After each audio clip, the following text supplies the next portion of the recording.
They began gathering outside the theater of Madison Square Garden before the sun came up. Fans of all teams trying to get in to watch Michael Vick. 5 other of the top players like LaDainian Tomlinson, David Terrell, and all the teams represented, all 31 of them, for this, the 66th annual NFL selection meeting, which in English we should translate as the NFL Draft.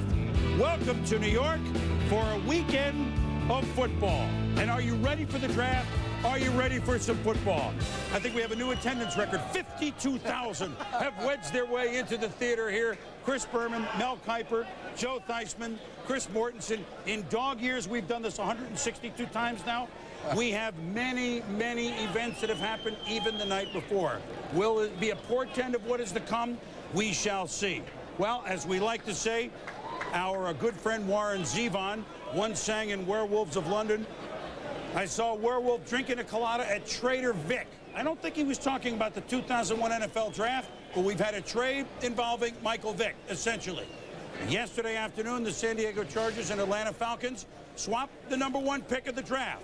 In exchange, the Chargers move down and pick 5. They get a 3 this year, a 2 next year, and a kickoff return man extraordinaire, Tim Dwight. But the headline is the Atlanta Falcons have an opportunity to select Michael Vick to play some quarterback, to play in the South. They know him full well from Virginia Tech. And Dan Reeves has done this once before. Chris Mortensen, how and when did this go down, and why did it go down? Well, I think really this process started 2 weeks ago when Dan Reeves brought Michael Vick to Atlanta. Dan Reeves did not go to the Indianapolis Scouting Combine. He brought Michael Vick in for a visit, not a workout. Just needed to eyeball him and liked what he saw, liked what he heard, and then they just waited. And as San Diego went through this process, I think John Butler, the general manager of the Chargers, never truly comfortable with Michael Vick. Otherwise, this deal never gets done. Needed an offer he can live with. Got it. The Falcons struck. And then as far as the contract goes, Harold Richardson, the general manager of the Falcons, talked to Vick's agents, Andre Colonna, Mike Sullivan, and basically said, what are you looking for? They presented the same deal that they gave to San Diego. Vick's people did, and the Falcons says, we'll take it, even though it'll take 2 weeks to finalize. So basically, Taylor Smith, the owner, okays it. The money's done. 2 weeks, he'll probably sign the contract. And Dan Reeves, by the way, did call Chris Chandler yesterday, another part of the process, just to say, this is what we're doing, this is why we're doing it. Well, I think a lot of people in Atlanta are certainly energized. The team that 3 years ago went to the Super Bowl, and they're wondering where they're going in this day and age. But, Mel, when you trade away the rights to a quarterback at the top of the draft, I'm not asking why you would do it, but what might be a hang-up on Michael Vick? Is he not a 12-year star in this league once he gets the hang of it? Well, it's not a given, Chris. You look at Michael Vick, best athlete probably to ever play the quarterback position at any level. He's that gifted. He runs that 4.3, a 40-inch vertical jump. You see the arm strength and the loft on those passes down the field. You see he's upright. Needs to tweak those mechanics. No, wait, certainly. And Joe, I know what you're going to get into here, but I'm telling you, he needs a lot of work before he says, if he's so good, Joe, why did nobody outside of Atlanta try to trade up to get it? And why did San Diego pass on a franchise quarterback? Because I think right now he's a little too young. They've got a quarterback who can play for him right now in San Diego. They're fine. What, for how long? Hey, if they thought he was a franchise quarterback, Joe, that had taken him. I don't believe that. I still believe that this is the right choice. They have a greater need now to build on that franchise. I think Michael Vick has athletic ability that you can't teach. Throws the ball deep well. We saw it in the highlights. Moves around very well. Positions the ball well. Quick release. You look at the way the trend has gone in the National Football League. A lot of running quarterbacks. Dante Culpepper, Steve McNair, Donovan McNabb. That's all fine, Joe, but you got to be able to beat somebody with your arm in the pocket. He is light years away from being that type of quarterback. Tell that to Jeff Fisher. Now, bigger you have picture. to be able to contribute with the arm. Bigger picture. And legs. Is it because Vick was not head and shoulders ahead of about 6 or 7 other guys in many teams' evaluation end of years? What do you think? That's exactly right, Chris. I think you look at this draft, it did not have that one super elite prospect. You talk about 7 players, maybe as many as 12 with the same grade. Michael Vick's at the top because he's a quarterback, no question about it. But any one of these players, I think, has a chance to become a great talent in the NFL. The perception, though, right now is that this draft does not have that one super elite prospect. And my contention is that San Diego thought he was next. John Elway, Drew Bledsoe, he would have been the #1 pick. And I think 2 cents to throw in here really quick. Look, Sugar Bowl game. Michael Vick, freshman, Florida State, in the Superdome. Everybody talked about there's like 30 NFL prospects on that Florida State roster. The best player on that field tonight was Michael Vick. That's the college level, Mark. And he definitely threw the ball better than Joe did at the Super Bowl, but that's at the Sugar Bowl. That's another. Anybody throw the ball better than I do. Listen, San Diego, there is a big question. Let's take it from San Diego's perspective for one moment. Did they get enough? They get a 3 and a 2 next year in Tim Dwight for a guy that they figure could sit and watch Doug Flutie play for 2 years and then be a perfect guy and re-energize that franchise that was de-energized, and that's the understatement of the century, by the Ryan Leaf, and we can only call it a fiasco to this moment. But San Diego's coming off a 1-15 season. If they get a running back and if they get other players, they feel that, you know what, we have better served our team because Flutie is going to be playing right now. And by the way, that's already energized the fans out there. I have one case in point, and then I'm going to go out to Ed Werder. This exact deal happened in '95 between Cincinnati and Carolina. Carolina went down from 1 to 5. Cincinnati went up from 5 to 1, as San Diego and Atlanta have done. Cincinnati ended up picking Kajana Carter. Carolina ended up picking Kerry Collins at 5. But it cost only a 2 to make that move. So if you look at that as the worth, then a 2 and 3 and a returner in Dwight, then they did get a good deal. There are others that say they did not get enough. But if they get the running back here or at the top of the second, then I think San Diego is satisfied. But you know what? The beauty of this is we can debate this forever. And the beauty of this is that Ed Werder is out in San Diego right now, right in the middle of all this. Good morning, Ed.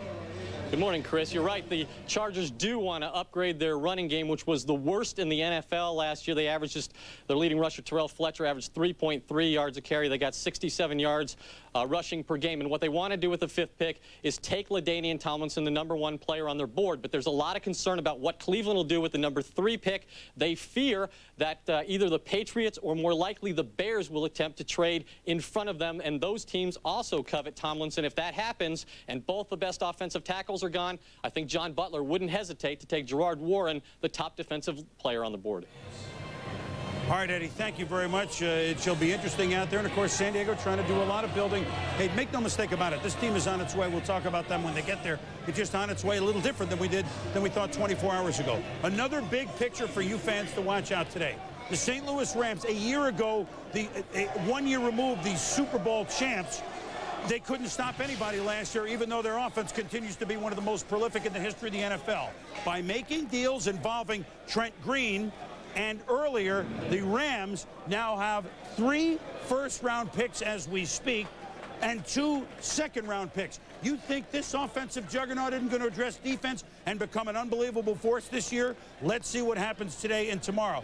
The Seattle Seahawks have 2 very high picks in the first round as well. No one was busier than them in the offseason. Those are 2 teams to keep your eye on. Justin Smith, Leonard Davis, these guys are going to be hearing from them immediately after the commissioner opens it up here in New York. We'll be back to kick things off at the 66th annual NFL. First started doing this in 1980. People thought we were nuts. You're reading the phone book on national television. Well, think again. Everybody watching coast to coast all over the world. We're on ESPN.com. There's ESPN Radio. There's the ESPN Zone with NFL Player Chat. We've got expert panels in Bristol. I feel like I'm Jackson Brown. We got truckers on CB. We got Richard Pryor on the video. We have video teleconferencing with all 31 teams. There's the zone. We hope we are in the zone because you know what? We've been chomping at the bit to talk NFL football since the end of the Pro Bowl in early February. So, it is his honor as starting in his 2nd decade now, Commissioner Paul Tagliabue gets to theoretically throw down the gavel and open up this NFL draft. So, let's go. I mean, we're going to talk Atlanta. We'll wait for the commissioner to immediately open it. But the Atlanta Falcons, they have Chris Chandler hurt a lot. Yep. I'll tell you what, we're going to go to the commissioner. You see, here's his name, and here he is. See, we work together here.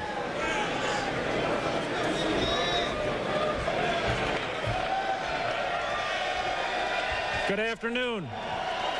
Welcome to the 2001 NFL College Player Draft. We appreciate all you fans who have joined us here in New York today, as well as the millions around the nation watching on ESPN. We also extend our thanks to everyone involved in college and high school football for all you do for the great game of football. The Atlanta Falcons have the first pick in this 2001 NFL Draft, and the Falcons are now on the clock. I don't know. 2 years ago at this time, the Atlanta Falcons were the defending NFC champs. The bottom, of course, fell out. 4-12. They couldn't move on offense. They couldn't stop very many people on defense. They have a quarterback in Chris Chandler. Gets hurt often, but when he's in, they play pretty well. They got Eric Zier to be a backup. So what should be the plan for Michael Vick? Watch for a year and two, play in goal line situations. What would you do with him, Joe? I certainly think that Michael Vick right now is going to be a football player that has to think that I am going to play in this particular year at some point in time. I don't care whether Chris Chandler's healthy or not. I still think they'll try and work him in. They'll give him specific packages. They'll give him 5 or 6 plays to run in different situations. I would think if you want to stress an area for him, put him down around the goal line. That would be the place he would be most effective. How many times are they going to be near the goal line? You guess what? You'll never guess who this pick is. Let's go to the podium. With the first selection in the 2001 NFL Draft, the Atlanta Falcons select Michael Vick, quarterback, Virginia Tech. That's the fastest their offense has moved since they gave the ball to Jamal Anderson in the Super Bowl 2 years ago. Joe's making a point about Chris Chandler and things he does well. Chris Chandler throws a great deep ball. Dan Reeves likes throwing the ball downfield. And Michael Vick throws a tremendous deep ball. So there's a good match there. Let's back off for a minute and analyze what a moment this is for this young man who has played 2 years of big-time college football at Virginia Tech, whose difference from September and October a year ago to the end of this past season. I mean, you talk about a learning curve that was a skyrocket. And here he is. He's the #1 pick in the NFL. Just try to put yourself. Who knows how many millions? I know the excitement in Atlanta, because I do live in Atlanta. I'm telling you, this guy connects with a young generation of football fans. Well, your son. Your son told you to go season tickets. I've got to buy season tickets, but I'm telling you, Atlanta needed something inspirational, and Dan Reeves provided it. And one thing about, you talk about Michael Vick, he is a leader. He is a guy that can rally the troops. The team really galvanizes around Michael Vick. He will work at it. He will spend time evaluating and breaking down film, the tendencies of the opponent, Joe. He will have the work ethic and the diligence and attention to detail that you need to develop those skills. That's a major plus in his favor. And when you sit down with the young man, you get the sense that he understands that there is a learning curve. He knows he doesn't know everything. He knows that there's a process that has to take place. I just think the things that he possesses, the gifts that he has physically, are not things that you just go out and learn. Since the common draft, since 1970, this is the 11th quarterback to go overall #1. 2 years ago was Tim Couch with the Browns. 3 years ago, of course, Peyton Manning with Indianapolis. Drew Bledsoe in '93 with the Patriots. Jeff George, one of the more interesting Mel stories over the year, went in 1990 with the Colts. Troy Aikman, that pick turned out, I think, okay for Dallas in '89. Vinny Testaverde with the Bucs in 1987. John Elway picked by the Colts, but of course the trade with Denver. Steve Bartkowski, yes, Atlanta did this 26 years ago. Jim Plunkett, 71 with the Patriots, won Super Bowls, but obviously with the Raiders, not with New England. And a guy named Terry Bradshaw won 4 Super Bowls, being drafted #1 in 1970. So that's pretty good company to be put in right there. And speaking with Butch Davis, who coached at Miami against Michael Vick and Donovan McNabb, he used this comparison. He said he thought Vick had more quarterback skills than McNabb, but he also said he went golfing with Frank Beamer last year, and Beamer just raving about this kid's charisma. And as his teammates truly love this guy. You mentioned his ability to throw the football. The thing that I looked at when I studied his workouts, and when you watch him go through this specific workout that he had, you'll see traits that quarterbacks have to learn. Here's the quickness going back. Now keep in mind, he is a lefty, and he's throwing the ball out to the right. Look at his feet turn. See how he turns his shoulders, gets the ball out quickly. I believe the hardest pass for a quarterback to throw any level is a little swing pass. And then you look at the timing of the route. He doesn't hesitate. The delivery is just a flick of the wrist. The ball comes out so easy, so comfortably, resets, anticipates. You see him loaded. The receiver hasn't turned around yet. He lets the ball go. There's the perfect intersection as the receiver comes out of his route. Those are the things that sold me when this young man is a quarterback. But he is throwing against error there. I mean, I don't care. Because I have had some very good coaches in this league, quarterback guys, that say they really have a big question mark on him. I will say that. There is. You have to have a question mark on a 20-year-old man. I think that's given, but the upside is tremendous. One sentence each. 3-4 years from now, big star in the NFL, Mel? I think it's a big question. I think it's a roll of the dice type pick. Joe? I absolutely think he will be at the level of a Dante Culpepper or a Donovan McNabb at least. Mort? For once, I'm going to agree with Joe. I don't believe it. I don't believe it. What will be the pack? Do we have a number on what this is going to be, dollar-wise? Oh, it's going to be similar to what to that $40 to $50 million deal, although guaranteed money in the first 3 years is really the key thing. It'll be about $15 million guaranteed in the first 3 years, although he has given Atlanta an extra year in terms of when he voids that contract. The traditional number is void after 3. This one will be void after 4. And there are always 2 contracts in one when you do these deals. 26 years ago, we mentioned Steve Bartkowski was a very good quarterback for Atlanta, #1 overall. The first ever pick of this franchise was 1966. A little history here. A lot of people don't follow the Falcons. Tommy Nobis.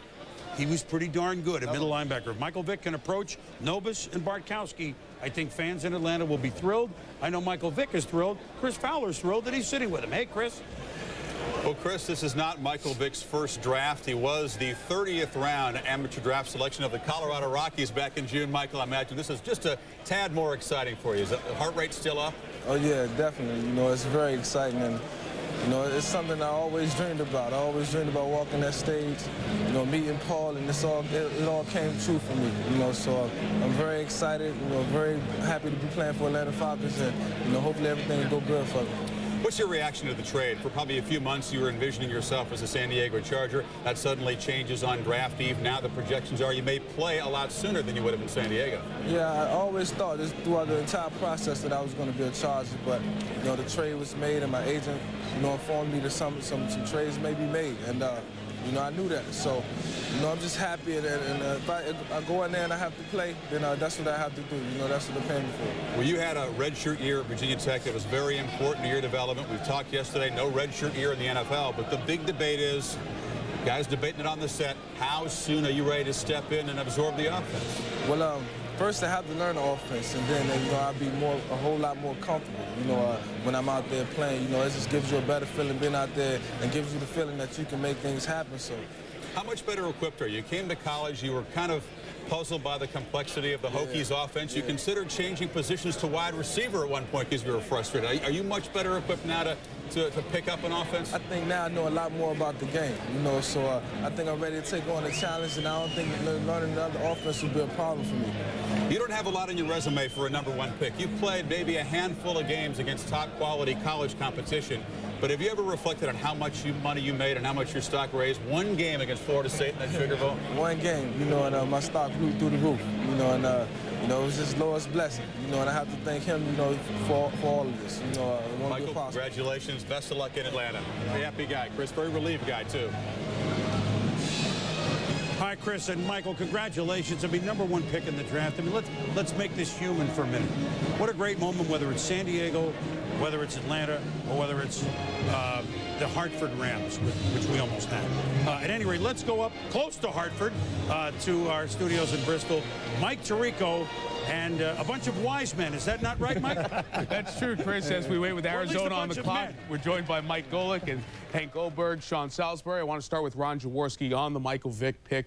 Joe Theismann weighed in as another quarterback who's watched Michael Vick 20-1, just 21 games as a starter. What are your thoughts? Well, he's a tremendous athlete. That's obvious when you watch him on television. I had an opportunity to study game tapes and how he reads defense, how he throws in time with his receivers, and he's light years away from being a polished NFL quarterback. He's only thrown 313 passes in his Virginia Tech career. That means he has a long way to go. Now, when I project a guy to the NFL, First, I want to see him make plays in the pocket. That's where you win championships. Once you make plays in the pocket, your running skills become secondary. Yes, he can run, but he's got to make plays in time with his wide receivers. And also in college, in the offense he ran, he only had to look at half the field. They simpled it down for him a little bit. He read a safety in a corner, went to one side of the field. If he didn't like his options, he ran pretty quick, something that he's going to have to, again, the hardest thing you quarterbacks would know, the hardest thing an NFL quarterback has to learn is patience in the pocket. He's a great athlete who's going to have to learn that. And guys, we all agree with Chris Chandler being a little bit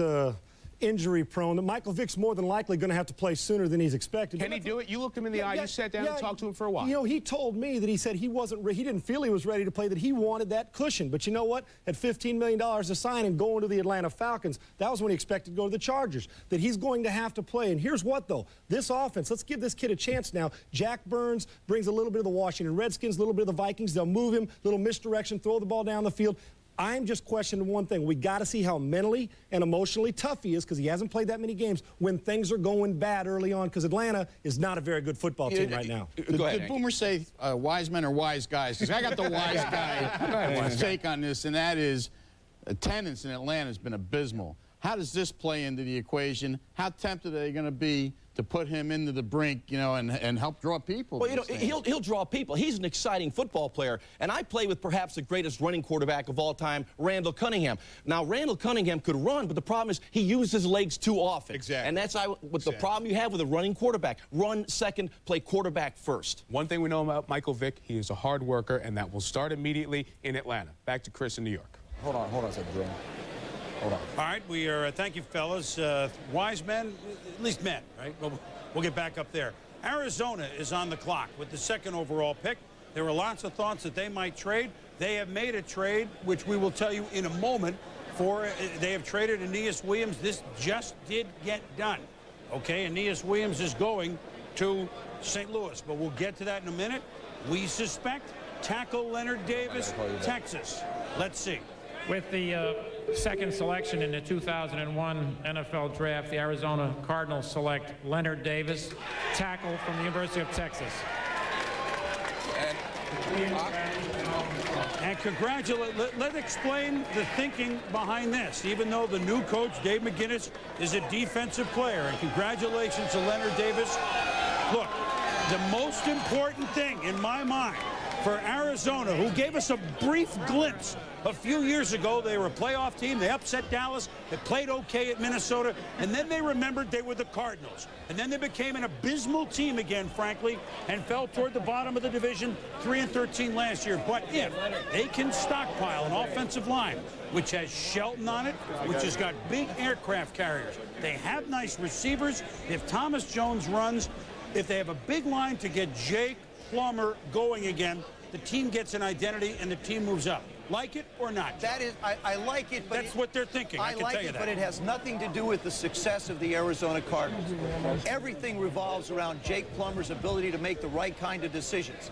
He's 2-to-1 interceptions to touchdown passes in his career in the National Football League. It isn't because he didn't have guys up front blocking for him. It isn't because the system was so difficult.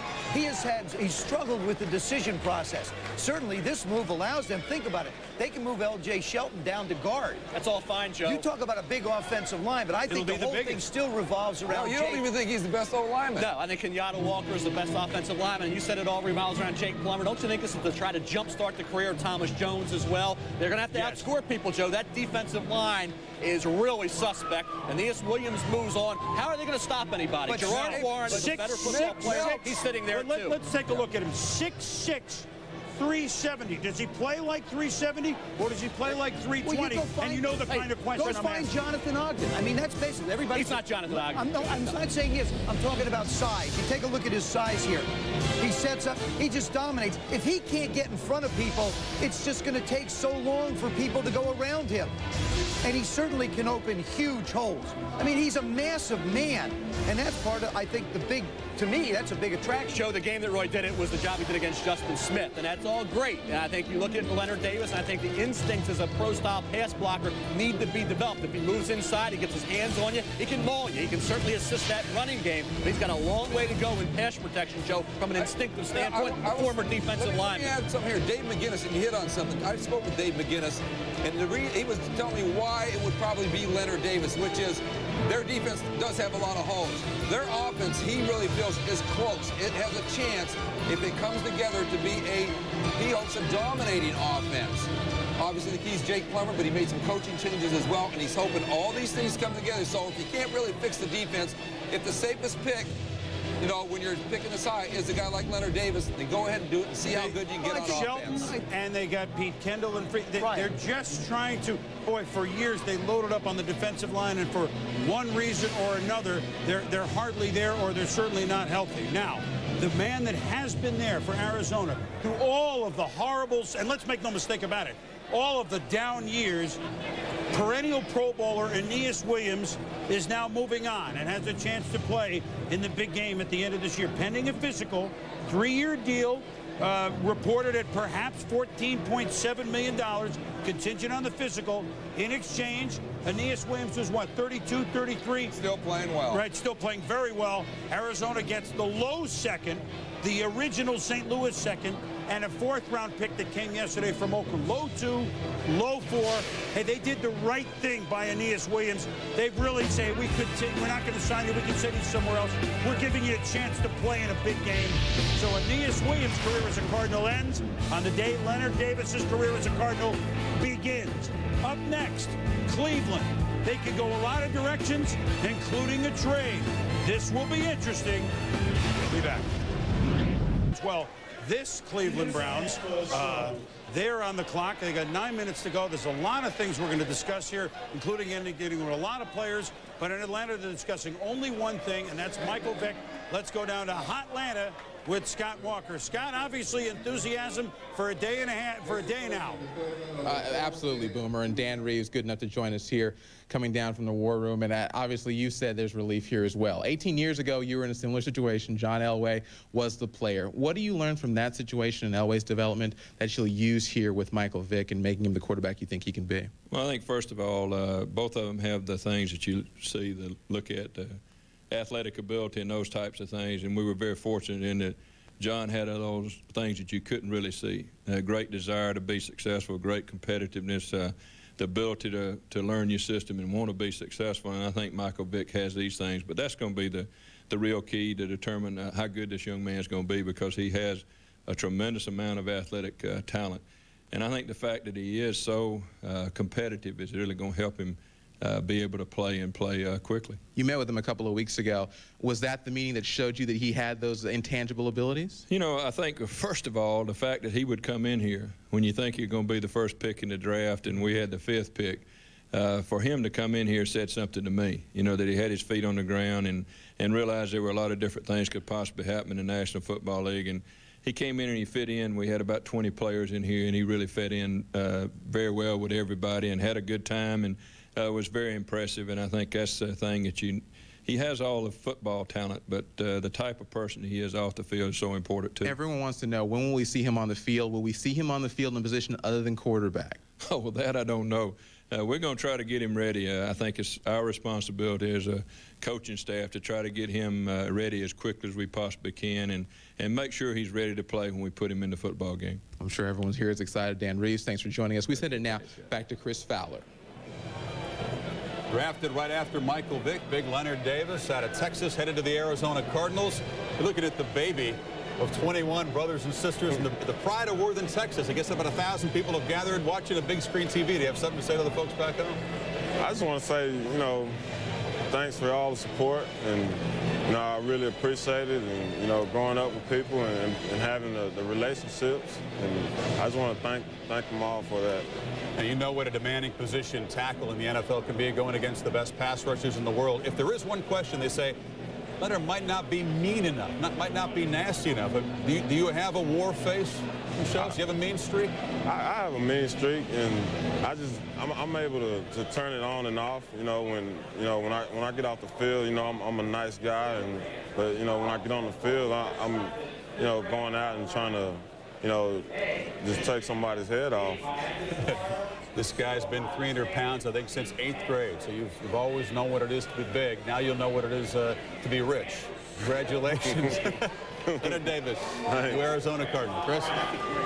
If he's been big for a long time, Chris, then he understands what it means to be big, and the Cardinals hope he plays big. Cleveland Browns, who last year, after all the pomp and circumstance of getting back in the NFL, one of the most storied franchises in the National Football League, last year Tim Couch got hurt. The bottom fell out. They couldn't move the ball at all on offense. Defensively, they started to improve, but when you can't move the ball at all on offense, eventually the defense, it just totally ran out of gas. The Cleveland Browns at 3-13 have a healthy Tim Couch, and they have a new coach. They have Butch Davis, who is the coach, a defensive mentor, a great college coach at Miami of Florida, and a coach who we are now looking at, and we have an idea what it is, but I'm going to throw out a bunch of names. Now looking at defensive linemen, even though they drafted Courtney Brown last year. Right. They're now looking at perhaps a wide receiver because they don't have a lead receiver. They got a couple of nice receivers. Running back, I mean, they could use everything. They could use everything. Is there a play? Just your grades. Is there one that stands out for you? I think Gerard Warren's the guy. I think we can slide down possibly to New England guys, but I look at Gerard Warren. You put him next to Courtney Brown. Everybody says, well, you have Tim Couch. You need the running back. You need the wide receiver. What about Courtney Brown? I mean, he's your focal point of your defense. You put a Gerard Warren. You know, Richard Seymour's name's come up. I have him down the line just a bit. I think you need a Gerard Warren to really stabilize things and really just jam that middle and complement Courtney Brown. You know what? It's interesting. Two other names were out there by the Browns all week long, other than Warren. Let's see what they do. With the third choice in the 2001 NFL Draft, the Cleveland Browns select Gerard Warren, defensive tackle from Florida. Well, the reason I threw out what I did, and we had a little premonition it might be Warren. Because you're smart. Is that it's interesting. Some can when they're bluffing, others you can't. The Browns had Seymour's name and Terrell's name, the wide receiver, both outstanding players, but they said Butch doesn't like Gators.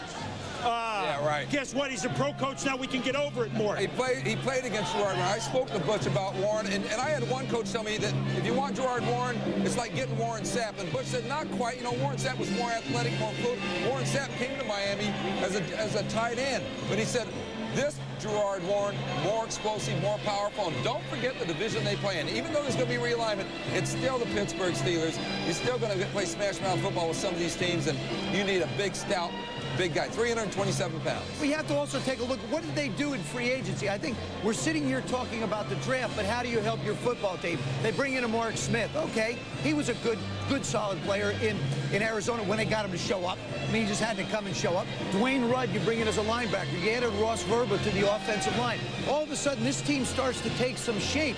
Now you've got your solid #1 pick from last year, a good guy inside, and you start to get it going. When you take a look at this strength, guys, you talk about strength. Obviously, 6'4", 325, you're going to be strong. Gerard Warren with Courtney Brown on the outside and Gerard Warren on the inside. You just hope, and I don't mean to put pressure on these guys, but I remember a defensive end named Deacon Jones and a defensive tackle named Merlin Olsen, and the Rams were pretty good for about 12 years, weren't they? I know that's a reach. You know what I like about this? There's the strategy. Is Dwight Clark a receiver, right? They're looking at Gerard Warren, David Terrell, the Michigan wide receiver. Dwight Clark was the guy who I think helped encourage Bush to go ahead with defense. Hey, I was taken in the 10th round. We'll find somebody later in this draft. But there are a lot of guys also that are available. Receiver deep draft, right, Mel? So you're freed up more. You know, in Florida, he had 7 or more tackles, guys, in 7 games. And this is a guy that had a ton of hurries. You free him up a little bit more in the NFL when you have Courtney Brown next to him. Oh, I agree. I think when you start getting tandems together, I always think of Leonard Marshall and Lawrence Taylor. When you start putting tandems together on the defensive line, it's tough to deal with. And you take a look at what they have as far as their defensive line goes. Orpheus Roy, solid. Stalin Colonnade, solid. Keith McKenzie, Courtney Brown. Now Gerard Williams gets sprinkled in. You don't see teams play 4 defensive linemen anymore anyway. But there's a rotation that's But what about Tim Couch? This is a team that its offense was dreadful last year. 30th, 31st in this league. And you do need help for Tim Couch. But I want to tell you, guys, you might think this is going to be a statement. I'm sure it's going to get some reaction. I don't think Curtis Enis is done. I think he's okay to come in there and fill a role for them. And I'm sure they can get a receiver. Very seldom in the NFL does a running back develop down the line. Running backs, if they're gifted, they usually jump out as soon as they come in. They played him wrong last year. They played him at the fullback position. He was out of position. Let's see what they do top of the second round. Running back. They will take a running back at the top of the second round. They're going to be staring a lot of good running backs in the face. Running back and receivers. There'll be some good receivers there. But the tackled Arizona. Another huge man, Gerard Warren, defensive tackle, Cleveland. And now we come to a team that we always come to in the first hour of the draft, the Cincinnati Bengals. For the 7th time in the last 10 years, now 7 times in 10 years, the Bengals have a pick in the top 6.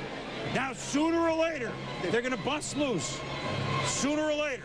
Last year, they picked Peter Warrick, who they hope will energize their offense. He's an interesting player.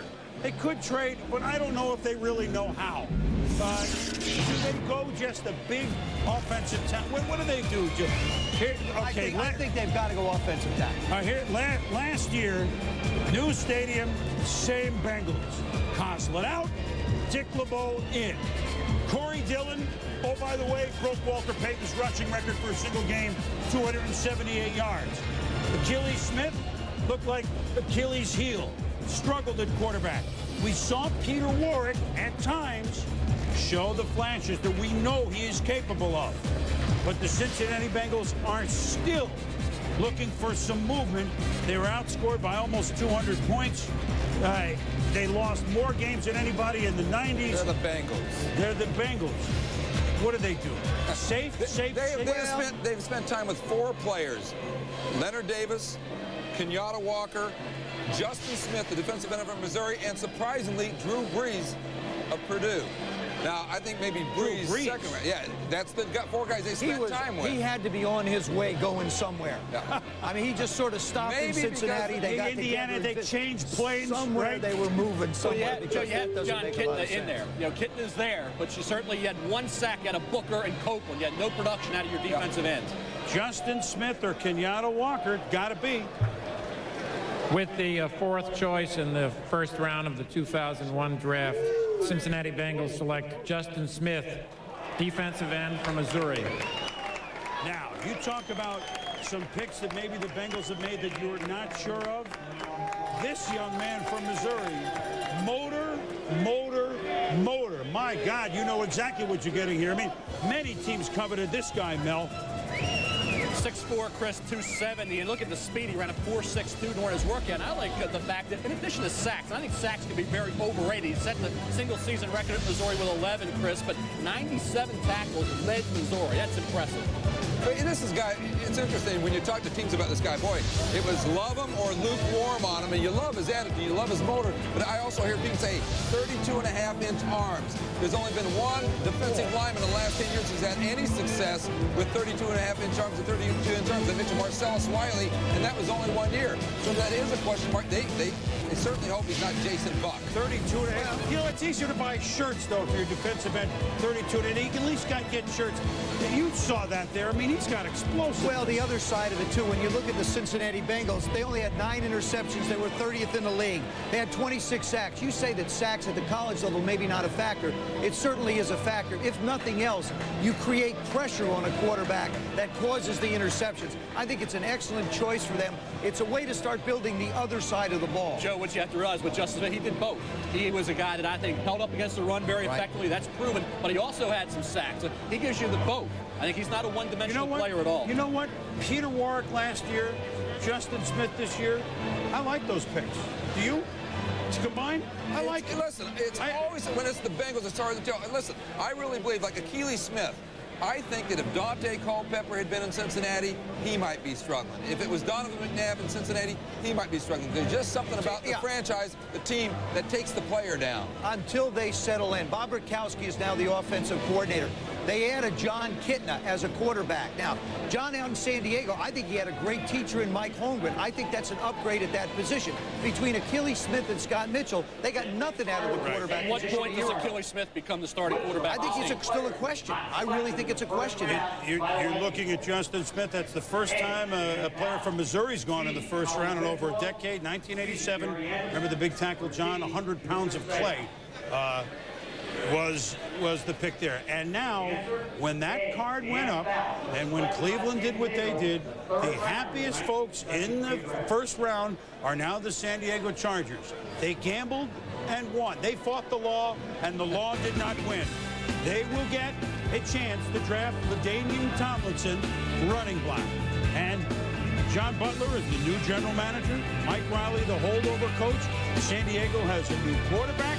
We're in the war room. There's John, and he has to be thrilled.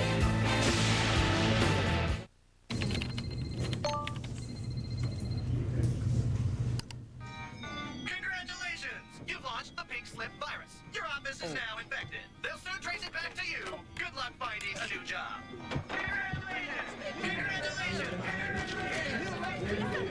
Want to get away? Now you can. Fly Southwest Airlines for just $39 to $99 when you purchase by May 24th. You are now free to move about the country. Meet Aztec with new VersaTrack all-wheel drive. Meet Sarah and Jake. They're about to do some carving. I'm all about all-wheel drive. It's like, did I buy 4 wheels? Then make them all drive. Then they have a ball. Nice driving, Graham. Hey, Sarah! We saw this in a TV commercial once. Gimme. Let it snow, let it snow. Jason, baby. Now during the Pontiac 75th anniversary, get $1,000 cash back on any 2001 Aztec and a camping package at no extra charge.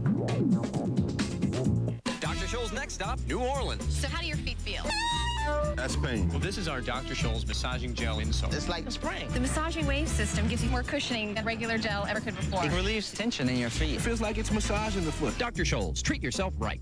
The only thing zestier than eating a crunchy Taco Bell taco is eating 2 crunchy Taco Bell tacos. And right now you can double up on America's #1 taco for just 99 cents. 2 crunchy tacos for 99 cents. Uno, dos, zeste. Get them at the Bell.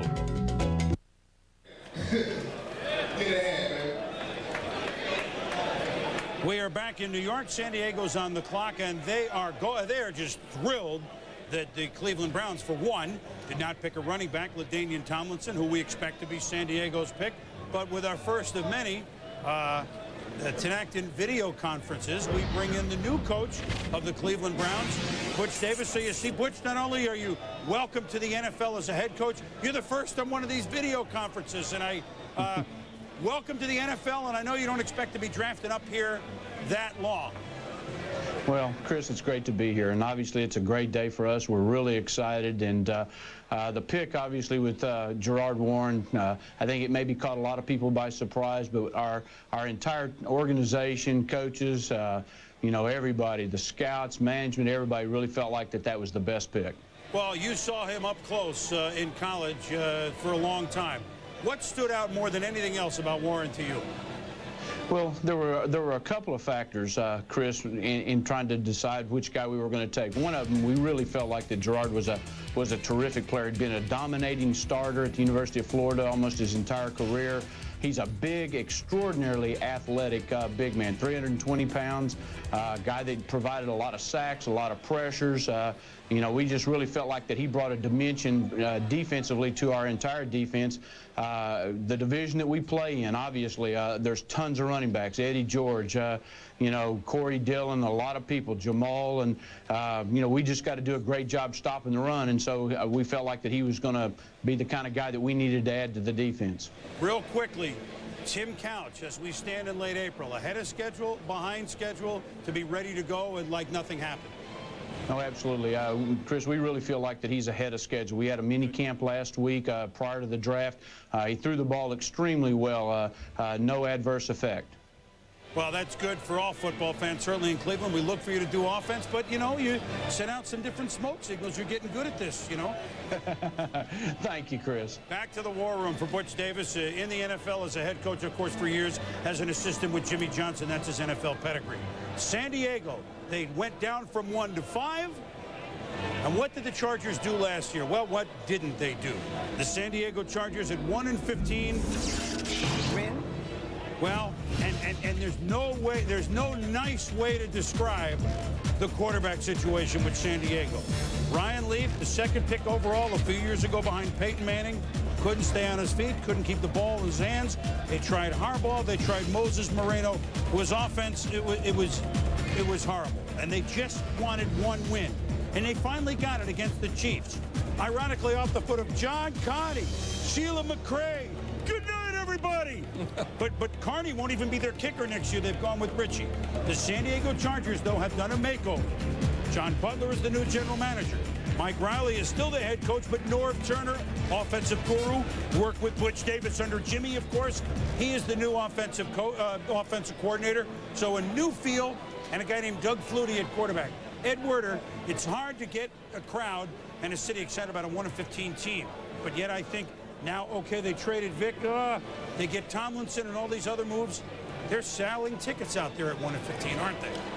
Well, John Butler obviously knew his board very well and knew everybody else's draft board ahead of him very well, because the guy they really wanted all along, once they couldn't come to terms with Michael Vick and decided to trade the #1 overall pick, was TCU running back LaDainian Tomlinson, who is there and is almost certain to be their selection to improve a running game that was the worst in the NFL. This will add an elite runner, and Norv Turner, the offensive coordinator, feels very confident that they will be able to run the football successfully. I think you'll see a much greater commitment to the running game. And Norv Turner, Chris, has had a Pro Bowl running back in 6 of his last 10 years, and 5 of those years, he also had a Pro Bowl quarterback. And they have a workhorse here, Eddie, if Tomlinson is the pick, which well, let's just go out on a limb and say that it's going to be the pick, okay? They've gambled, and so far they have won.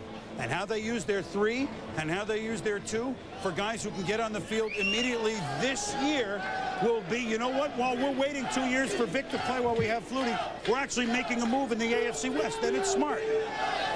Let's see. With the 5th pick in the first round of the 2001 draft, the San Diego Chargers select LaDainian Tomlinson, running back from TCU. Chris, two weeks ago I had a conversation with John Butler, and he openly fantasized about his true wishes for this draft, which was he'd love to make a trade, get the number 2 or 3, and end up with LaDainian Tomlinson. He said, Mort, as much as I love Jim Kelly and what he did for the Buffalo Bills, I still think Thurman Thomas was really the guy that drove us. Well, he may have just drafted Thurman.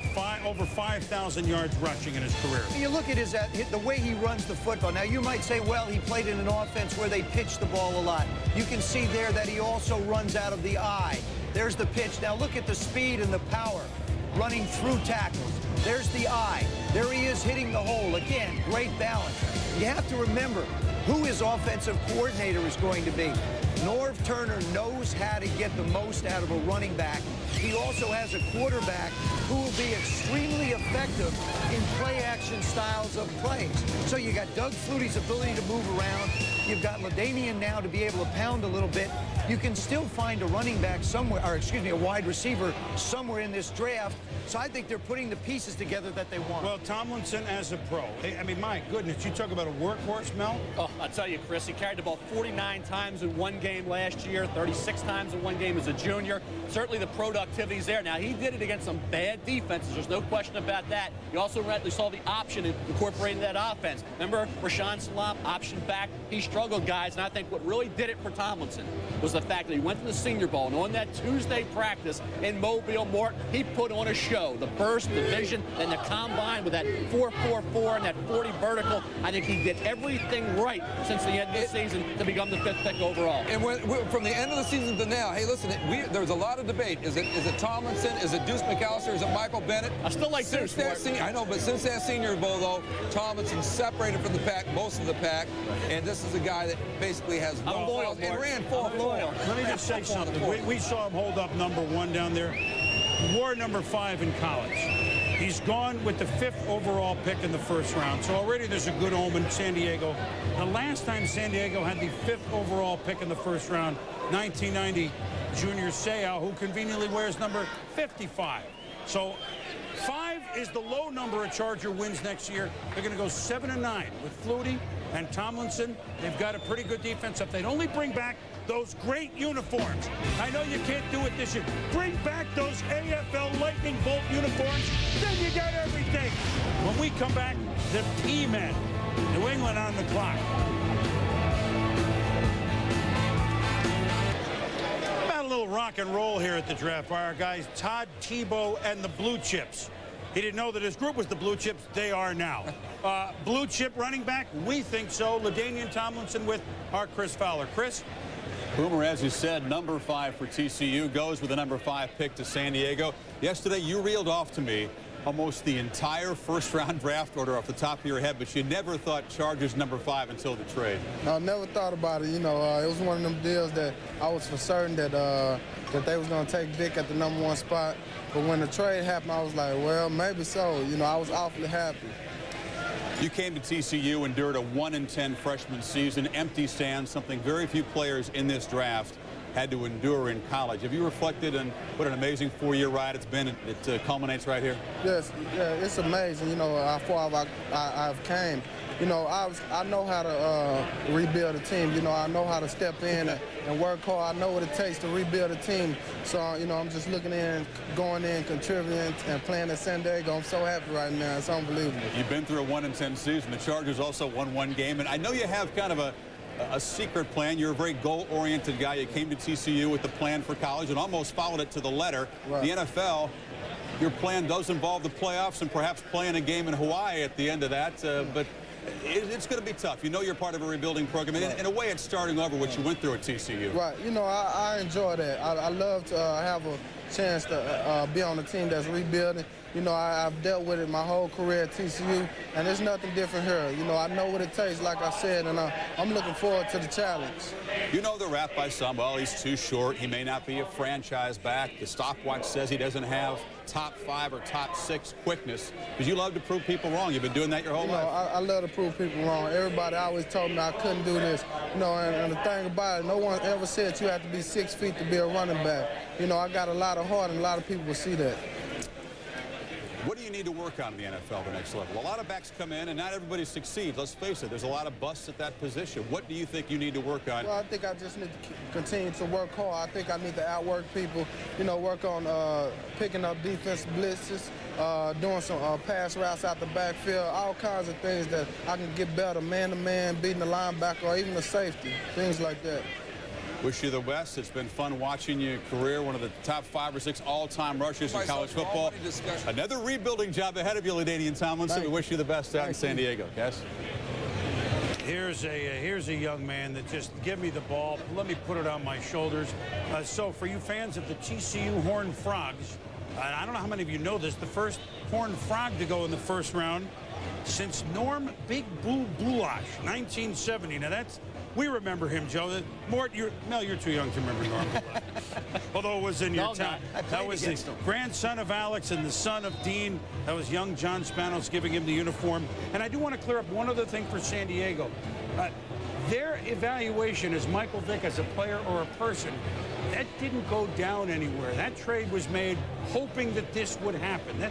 It might be out there that San Diego didn't think of him that highly as what kind of maybe player or somehow I've read some things this morning that San Diego never said. It never got out that way. So they wanted to make sure that they hope both guys excel in the NFL. And, of course, we do as well. We now move on to year 2 of Bill Belichick as head coach of the New England Patriots, a team that was in the Super Bowl a handful of years ago, but a team that fell to the bottom of the very competitive AFC East. Andrea Kramer is in St. Louis, and I can't believe with all the draft picks St. Louis has and what's been going on there, she actually has time to think about New England.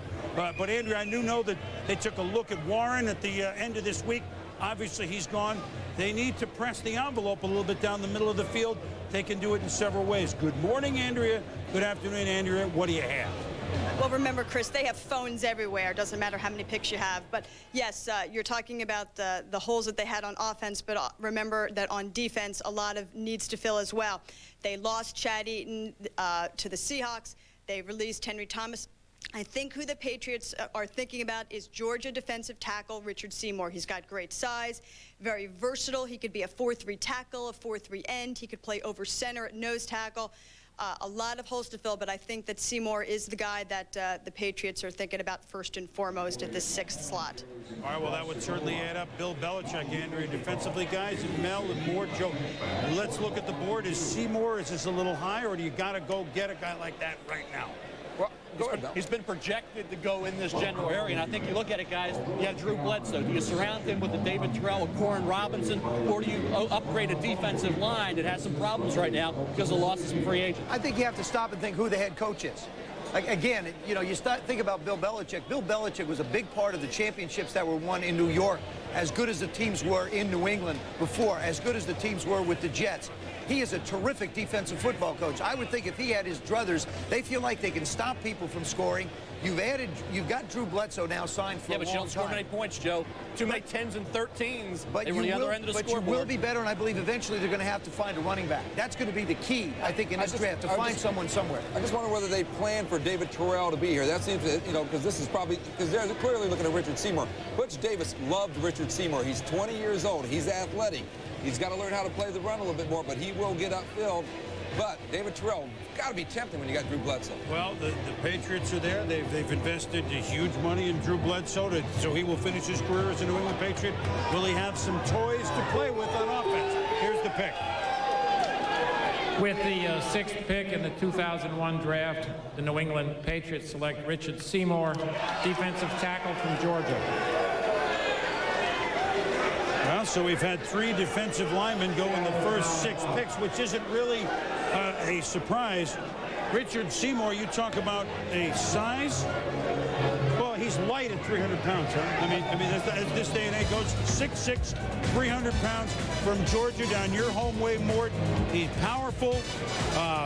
He's got pretty quick hands and feet for a guy this size, Mel. What he is, Chris, is a guy who has tremendous wingspan. I think you look at a guy like Richard Seymour going back to his sophomore year. This is against Tennessee. He had 12 tackles, and 12 tackles as a junior, 9 this past season. You know, Phil Fulmer and the Volunteers are glad to see Richard Seymour move on to the NFL. Played next to Marcus Stroud, who will go probably mid-first round. They were read, react, contain types. He only had 1.5 sacks. Has to become more of a finisher. That may have been system-related more. I think what system? Gary Gibbs playing that Hokie defense there at Georgia. And this is a guy, Richard Seymour, Marcus Stroud. They went through a lot of changes on defense at the University of Georgia. Changes with the defensive coordinator, always learning how to play in a different scheme. But Seymour, I think that just 20 years old, tremendous upside with this guy. Maybe 3 years from now, could be a Pro Bowl player. Look, they need help on, they need help in a lot of places. Yep. And Bill knew that even at the beginning of the year when they were in a lot of games before the bottom really fell out. I mean, you got to, if you were building, in this division, remember, everybody was at 500 or above other than the Patriots. I mean, there aren't any easy chalk wins in this division. You better be able to muster up on both sides of the offensive and defensive line. The offensive line is changing over, and as you mentioned, Eaton gone, that's changed as well. And now, as we move on here, now we are at the portion of the draft where the first of 2 picks for the Seattle Seahawks and Mike Holmgren and company, who are as busy as anyone in this offseason, changing really the whole feel of this team that 2 years ago won the West, but last year fell way down in the West. Now you have to wonder, even though Mike Holmgren and many who are offensive-minded say, I'd rather go with a big guy than a receiver this high. He doesn't really have a big time. But one of the big guys just went, Seymour. Well, all the big guys. And here's David Terrell. But I think you really have to stop. I mean, again, you have to look beyond that and say, what did Mike Holmgren do in Seattle? What did he do on his football team? The part that he went after was the defensive side. So maybe here in the draft, let's look at receivers. Let's look at your list, Mel. You bring in Matt Hasselbeck, you better find some wide receivers. Right. Darrell Jackson, they stole in the 3rd round last year. Corin Robinson would have been off the board by now. But remember that 40 time with the pulled hamstring? Nobody has an accurate 40 when a 3rd-year sophomore who's just 20 years of age. Rod Gardner, I think, is a very safe pick, a big physical receiver like a Mike Holmgren is looking for. So is David Terrell at 6'3", 213. So the receivers that Mike Holmgren likes and prefers are there now. But remember Terrell, the stress fracture, then the injury question, it subsided, Boomer. But I think the questions about those 2 underclassmen are the reasons they're still on the board right now. Mike Holmgren and Brett Favre, where did they go almost all the time? Sterling Sharp, tough, big guy across the middle of the field. Weren't necessarily home runs, although Sterling certainly hit many. A big receiver. Terrell and Robinson fit. I'm going to guess it's going to be David Terrell, but we have Mike and the Wise Men, or at least Mike and the Men, up in Bristol. Just a guess, I'm sure, Chris. Thanks. You know, when you talk wide receivers, since '96, in the first round, 20 receivers have been taken. They average 4 touchdowns and only 37 catches. So we're not talking about usually guys who come in with big-time Pro Bowl-type production. No question about it. And for me, if I'm evaluating a wide receiver, I'm looking for a guy when the ball's in the air. I want to see how tough he is when the ball's in the air. It's his or nobody else's ball. Now, I know there's speed, but if a guy can run the 40 and 4.3 but can't catch a cold, I don't want him. I want that guy that week in and week out I look on tape. He gets open, he runs after the catch, and it doesn't matter who you put on him, he can beat a defense. I want that guy who's hungry for the football. Let me ask you quarterbacks a question. Who are you too, Mike? But really, with the West Coast offenses today, how does that change the perception of what you're looking for in a wide receiver? No question. If you run the West Coast offense, you have to be able to run after the catch. First, you have to have the good hands and a quarterback that gets the ball in the right location. Then you have to be able to run. That's why the Gardners, the Terrells, the guys that are the big, strong guys, our colleague Sterling Sharp, catch the ball, knock people down, and run. But this is the most difficult position in the National Football League to evaluate these guys coming out of college because of the adjustments you have to make once the ball is snapped. So if you're going Holmgren and the type of receiver he likes, it is Gardner, it is Terrell, because they're big guys over the middle. But Corn Robinson and Terrell both average around 17 yards per catch. But Corn Robinson does it a lot of times on the short passes, and he uses his moves, gets the yards after the catch. What you were talking about, Sean. You can go short to him, he'll get you the yards. Terrell is down the field a little. And a home run hitter after he catches that ball. And remember this in Corn Robinson, a young guy with a lot of upside, a lot of potential. He's my favorite, but once, and Jaws, you hit it perfectly. Trying to judge these guys comes down to this. Mentally tough. Can they beat press coverage? Because the corners are getting bigger every year. Guys, just give me one quick thought. Seattle's pick here, obviously. Who's the best fit, with Seattle? Corn Robinson, for me, I think he's the best receiver on the board. I think they're going defense. I'm going to go away from the wide receivers. I think they're going defense. I think they cut both their starting wide receivers. Yes. I go Corn Robinson, yards after the catch. 28% of the top 25 receivers in the last 5 years were first-round picks. That's all. Not much. Let's go back to Chris. Boomer. All right, Mike and guys, I made my guess. We'll see. Oakland at 12-4, Denver at 11-5 atop the division, which a year ago, once removed, was won by the Seahawks. The Seahawks fell back, and Mike Holmgren has been coach of the year. San Francisco. Well, there's a trade with the 49ers, who will go defense. Let's just, while this is up there, because that's a little high to pick a receiver. While this is just take a good look. Let's go back to that for one more minute. Here are the moves that Seattle made. Joe mentioned Matt Hasselbeck. He's going to be the starting quarterback from Green Bay. Let's go back and see Chad Eaton, John Randall, the perennial Pro Bowler, on the defensive line. Marcus Robertson is going to play safety for the Seahawks. Levon Kirkland is going to play linebacker for the Seahawks. So these are moves that he made on defense, and now he's going to get, I guess, an extra pick as soon as we get details of the trade between the 49ers, who we feel want Andre Carter. Right. That's why they would move ahead of Chicago, and therefore we'll see what Seattle gets in return for moving down just 2 spots. Andrea, what have you? Well, Chris, there was so much talk about Bill Walsh wanting to wheel and deal. Remember, he already got more picks later in the round, but he wanted to make this move to Seattle because he wanted one guy, and you've been talking about him, Andre Carter. When I spoke to Steve Mariucci last night, and we know how effusive Mooch can be, he said, I love Andre Carter. Remember, Mariucci recruited Carter to Cal when he was there. He loves his size, the wingspan. He's an edge player. This is completely an area of need for them, defensive line, getting production from the defensive end. So they made the move up to get Andre Carter from Cal. Back to you, Chris. All right, Andrea, and you pointed out he never played for Mooch, but he recruited him, and then that was the year Mooch moved on to San Francisco. And there's pretty good heritage here as well, which we'll explain in a moment. With the 7th pick in the 2001 draft, acquired by trade from Seattle, the San Francisco 49ers select Andre Carter, defensive end from California. First of all, they don't have to pay moving expenses. I mean, that's the most important thing. You just some mileage, drive across the bridge from Cal to... A few bucks for some gas. Down to 49. Don't even fill your tank up. Here's a quarter tank. Look, they drafted almost everyone defense last year. But an Andre Carter, Andre Porter, Mooch was in the home recruiting him. And I want to put, this is the son of one of the best, one of the best all-time nose tackles to ever play in the NFL, and that's Reuben Carter. And all you have to do is sit with Tom Jackson for 14 years, hear about how good Reuben is, and work ethic, genes, it's all there, And guys. what's interesting about this is that the Denver Broncos had been talking with San Francisco about getting up there to get Andre Carter, but then there's been a lot of talk last 24 hours about Carter going to the Bears at number 8, which meant if you wanted Andre Carter, you had to pretty much go to this 7th spot. Now, he's at 250, Mel, not, prototypical for weight, correct? Well, you're talking about the 250 to 265 area, Chris. I think you look at Rob Burnett and Michael McCrary at Baltimore, and you see the success that they've had at a similar weight. You look at the productivity over 4 years of Andre Carter, 20 tackles for loss, 10 sacks as a junior. He's a marked man this year. They move him around, and he's still productive, Chris. That's what's impressive. They scheme to take him out of a game, and they can't. That's the reason, Morton Joe, that Andre Carter solidified. I want to ask you, Mort, this question. Teams, I think, allow too much information to go out too early. Everybody knew Chicago was eyeing Tomlinson and Carter. San Francisco knew it. They trade up one spot ahead of Chicago. They get Andre Carter. I think Mark Hatley of the Bears like 3 or 4 guys. Listen, and David Terrell's there, but this morning, Deuce McAllister was getting very strong with the Chicago Bears. But who was their main option, though, Mort? Well, Andre Carter clearly, but I think Hatley never had a conviction on just one guy when I spoke with him last night. See, I agree with Mort here, Mel. People don't give it, again, twice. Team it up on me, Joe. In the same hour. Chris, you got to help me, pal. The thing is it isn't too much information. We can sit down and you can look at the need of a football team and say, Joe, that's not true. This football team needs a couple people. Yes, it is true. No. We can sit down. How do you pick them? You know the need. Yeah, Joe, but Andre Carter, you talk about names associated with a team. It happens too often. But there's so few in this area. You know what? Last year, Last year, they have other needs. There was a time that San Francisco played at one time. They didn't all start with a couple injuries.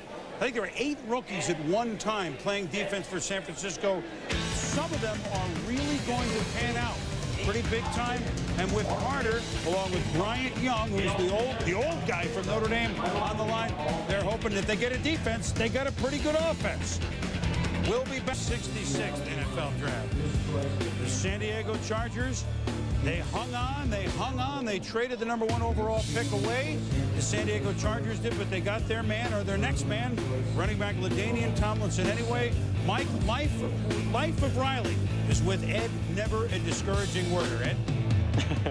Well, Boomer, they did get the guy they wanted off the top of their draft board, but going down from 1 to 5, Mike, there had to be a lot of nervousness as those picks were coming off the board ahead of you. And how were you monitoring it in your room as to what was going on?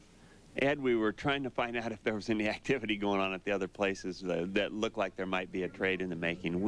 Once we made the first pick trade, we were waiting for LaDainian, and we really wanted to get him. And there were some anxious times in there.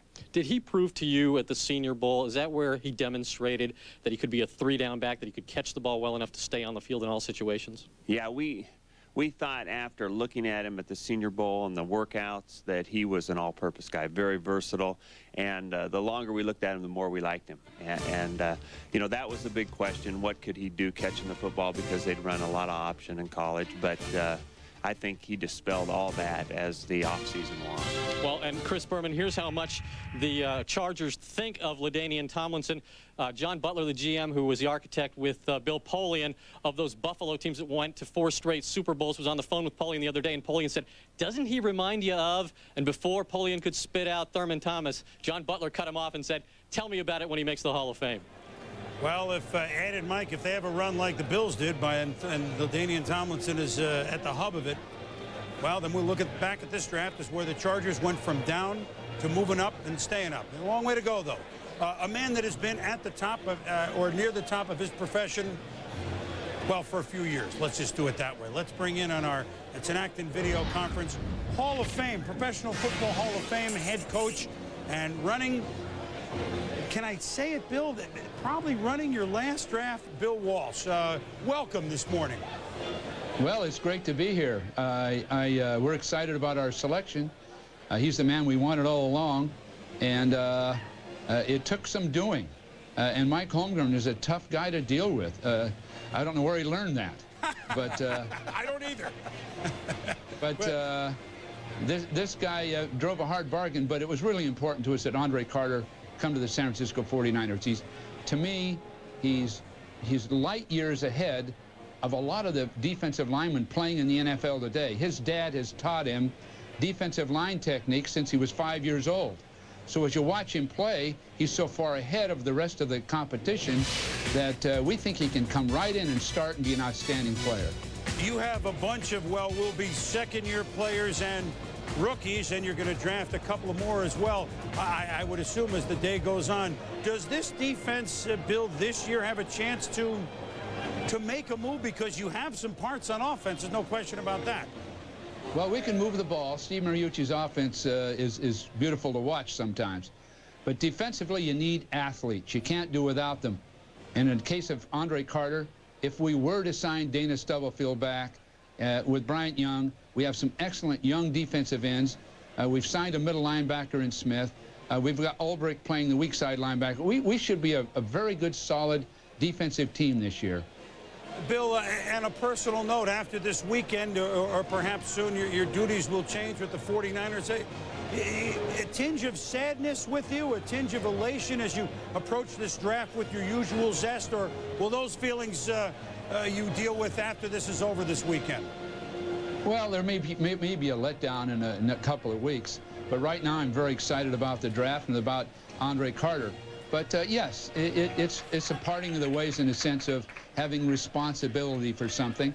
But I'll remain on with the 49ers, and I think I'll have a very active role, and I'll enjoy that very much. But it's been a great run, and along with Ron Wolf, the two of us are stepping out of the way for some younger, more, even in a sense, more dynamic people. I love that you and Ron Wolf had kind of one for the road. You made kind of a swamp of picks. You guys couldn't resist it, could you? And we had to do something, and both of us tease each other. We were relegated down to trading 4th and 5th round picks. That's all we were good for. But in the meantime, here we are. We've got Andre Carter, the man we wanted, and I'm just elated. Well, Bill, you've been, to kind of put it in a capsule, your legacy may be the Super Bowl teams. It may be the offense that 20 years later, when it's run right, can't be stopped. Or your legacy may be all the men that you kind of influenced, like Mike Holmgren, who you've sent on in the league. And I'm sure you're very proud of all those things. We congratulate you on a run that may be unparalleled. Have fun this weekend, will you? Thanks a lot, and thanks for including me. Okay. Bye-bye, Chris. He's, well, it was nice of Bill and I to invent that West Coast offense together. Joe Montana did an outstanding job. You really did. You're talking to a legend right there. And you let him take the credit. That was nice. Well, you know what, though? He's still making moves. All right, now we have the Chicago Bears. With the 8th choice in the 2001 draft, the Chicago Bears select David Terrell, wide receiver, Michigan. I think, I mean, we haven't talked about one of the most storied franchises in football, the Bears, because all this was happening, and Bill was so gracious with us. I think that's a guy that Seattle was looking at, although that there are 2 receivers there, so maybe they'll do that. But let's talk about the Chicago Bears, who, again, had another disappointing season, and I think it begins with the lack of development / cohesiveness in huddle. Call it what you want, Joe, with Cade McNown. I think Cade McNown still is another young quarterback that has to try and prove himself. I'm not 100% sold. I liked him. I thought he was quarterback ready to come into the league a couple of years ago. I think he has regressed. I don't think he's performed to the level he can. This is a good choice for them because Marcus Robinson, who's a big receiver and a good receiver, has a back problem. So Marty Booker, he hasn't really stepped up and done the job they want. They lose Eddie Kinnison. So their wide receiver position creates there's a void created there and an uncertainty that's wrapped around it. And this is a guy in Terrell that I think that fits their offense. But as far as Cade McNown goes, I think you have to remember, he does not have the job. This time last year, it was his job. But, hey, based on how he has regressed, as you said, Shane Matthews, Jim Miller going to be given equal opportunity to win that job. And Cade McNown now has to earn it, which I think will go a long way if, in fact, he does. Whoever it is, a quarterback will relish this selection of another big guy. You mentioned Marcus Robinson, David Terrell, a Big Ten player. So certainly everyone sitting at Soldier Field is familiar. Mel and Morton, Joe, what he did in college, 6'3", 213, 900-yard receiving games, and runs good routes, huh, Mel? He really does. If you're watching this tape right now, you're seeing him beat Nate Clements. Nate Clements is a mid-first round draft choice. David Terrell against Jamar Fletcher. See him there with the size, 6'3", 213. I mean, he is a physical receiver. He'll block downfield. He had, I think, when you look at the productivity, yeah, impressive. But as a junior this past year, 14 touchdown receptions, 7 the prior year. So a guy that really stepped it up. The question I have is the stress fracture. He said it was there since August. For a skill position player, Mort, is there any concern about the injury going into this draft? You know, I think there was a little bit of concern, but since he played with it his senior year, and everybody seems to say it may not be a major thing, so obviously you don't go in the top 10 if it's a major. Before you do that, all you need to do is take a look at the depth chart, which we had up there. Marcus Robinson, you know, Des White, you know, hasn't really stepped up the way he wants to. Bobby Ingram. Bobby was hurt a lot last year. Marty Booker, not sure he can do it. Dwayne Bates. I mean, no one really jumps at it. I think Marcus Robinson is a terrific receiver, but again, is he going to be healthy enough? Also, they still will run a degree of Gary Croyton's offense in the past. Let me ask you this. John Swoop, they'll try both to run you guys, Cade McNown, he has not yet established himself, right? What's the problem? Is it the arm strength question at Chicago, or is it the fact he has not established himself as a leader within that football team? I think it's twofold. First of all, I don't think he had a running game to support him. I think every young quarterback benefits from a running game. We're seeing Tim Couch struggle the same way. And Peyton Manning on the other side has Edgerrin James, so he's able to get it. James Allen had some productive games, Joe. Secondly, I think it was their offensive philosophy, just to throw the ball around as much as they did. I don't think that helped them. You know what the league needs, and this is whether you root for this team or not. The league needs the Chicago Bears to be a factor again. I mean, these are the Chicago Bears. They're in a division where every team was over 500 last year, except for them. They've been, for them, floundering, although they knocked Detroit out at the end of the year to have their one high moment. But now they get a guy that maybe puts a little excitement, they hope. David Terrell, the first receiver we've seen gone. He's with our Chris Fowler. Chris? Well, Chris, a few minutes ago, David Terrell was taking a nap. He woke up, he started crying, it was a little cranky. Talk about David Terrell Jr., your little 2-year-old son, who was awakened about 25 minutes ago, anticipating this pick. You had to sweat for a little bit, but I know you're elated to be a Bear. Oh, yeah, I'm very excited. I'm just going to this situation, going to Chicago. Got a lot of friends in Chicago, a lot of family. My uncle, Jamal Crawford is there. You know, a lot of my friends are there. So I'm going to go into it, and the Bears want me. They took me, and now it's time to rock and roll. I'm showing what I'm all about. You're a great salesman for Michigan, a great salesman for yourself. You talk to this guy for 10 minutes. He could convince any team that you'd be a great NFL player. But we were telling me yesterday, you are driven to be one of the great NFL receivers ever. You talked to Paul Warfield and Chris Carter, others about what it takes to get there. Oh, yeah. I just want to prepare myself for what I'm about to embark on in the NFL. And by that, you know, I need to go out there and affiliate myself with the right type of people. You know, I did that going to Michigan and throughout my high school career. And now with going and working out with Paul Warfield and those sorts of guys, I think that's the best thing for me. Now, underneath those fancy boots, on your right foot, actually, you played through a stress fracture, never missed a practice or a game your junior year at Michigan, but still a lot of teams were concerned about that. Are you able to look them in the eye and say that is no issue, I'm 100% healthy? Because that's an obvious concern for a receiver, that kind of an injury. Yeah, oh yeah. It was a concern for some of the teams, and I took care of that. You know, I rested and then came back. The stress fracture was clear. The doctor said it was clear. I went to the retest on April the 6th, so I thought that the teams thought that it was not a problem for me right now. But it's something that I play with, and it's something that I'm going to continue to play with, but it's not a problem for me. Wish you the best, David Terrell, a Michigan man, headed to the Bears. Go Blue. All right, Chris and David, congratulations. The Bears won wide receiver in '93 in the first round with Curtis Conway. They've done it here 8 years later with David Terrell. Is this the first of a run of wide receivers, or at least right up top? Seattle picks, then Green Bay picks. You know that they're each eyeing this group of wide receivers who you would think Corn Robinson's at the top of the list, but there are many others. We'll catch it all when we return. Fact. With the 9th pick in the 2001 NFL Draft, the Seattle Seahawks select Corn Robinson, wide receiver from North Carolina State. Now, Terrell's a little bigger, but Corn Robinson is still a big receiver that the Seattle Seahawks do not have with offense, and he knew that perhaps Ron Wolf, his old mentor in Green Bay, Mike Holmgren, knew would take Robinson with the very next pick. 110 receptions for almost 2,000 yards in his career from NC State, Mel, and Let's remember, he's a return man as well. He's a great return man. You look at how smooth he is and how explosive he is. 6'1½", 210 pounds. Needs to become more of a natural receiver. Why? He was a tailback in high school. Once gained 389 yards in one game. He moved to wide receiver because that's where they needed him the most. Remember, Torrey Holt was there. That's his mentor. A kid who really does the job this year. I talk about stepping up 2 touchdown receptions as a sophomore this past year. 3rd year in the program, 13 touchdown receptions. That was the difference. I think if you look at Koren Robinson, the workout, the combine workout, didn't run. Then he tries to run during his individual mort. He runs at 4.6 on a track.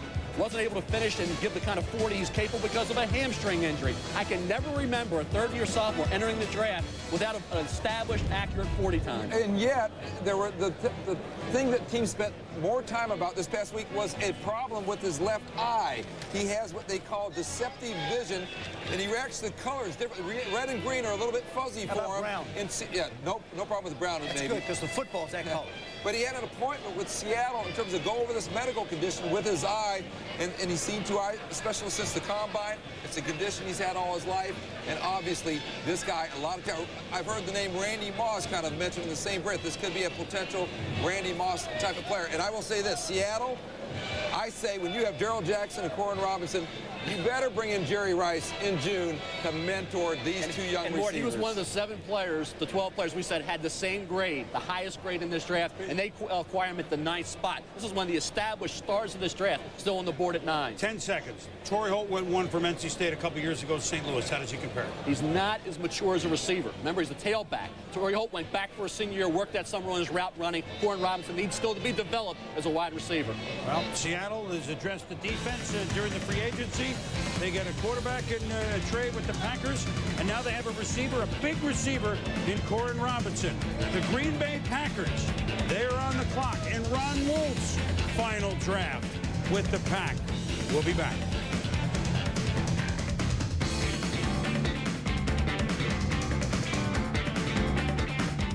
Away big savings on Venture Tech trailers from Menards. They're fully assembled and ready to roll. This 5x8-foot model hauls over 1,500 pounds. On sale, $499.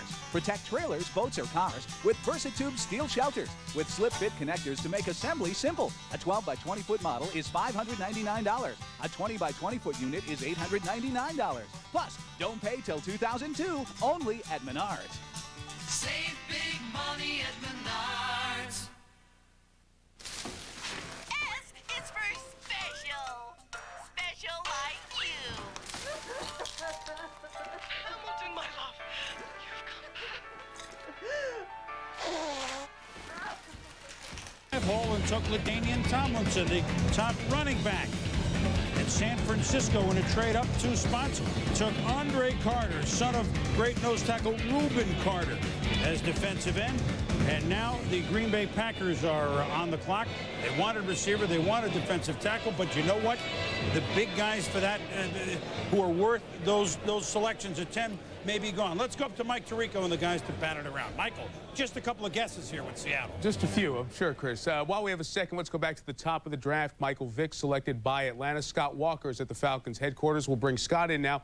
Any conversation of how they're going to use Michael Vick in 2001, Scott? Yes, they're starting to talk about that here, Mike, as Vick. It was interesting. 2 weeks ago, he had a meeting here in Atlanta with the Atlanta coaching staff well before the Falcons envisioned that he could become an Atlanta Falcon. In that meeting, Vick was asked by the coaches to imagine some of the things that he might be able to do on the field. And it's that kind of imagination the Falcon coaching staff will take into this season. They do intend on getting him on the field somehow, trying to get him on the perimeter with the football, giving him the ability to either run or pass to try to make plays. That will not include the traditional slash role you saw with Cordell Stewart. He will not play a receiver role at this point. As for being the starting quarterback, they said it's up to Michael Vick as to when he will mature into that role. Okay, Scott, Michael Vick with the football in his hands is a special player no matter when it happens. We'll talk more about him as the weekend goes on. Want to go down to the number 3 pick with Cleveland taking Gerard Warren from Florida. Our Sal Palantonio's in Tampa covering the Bucs, but Sal, you had a chance to speak to the new Cleveland Brown on the telephone.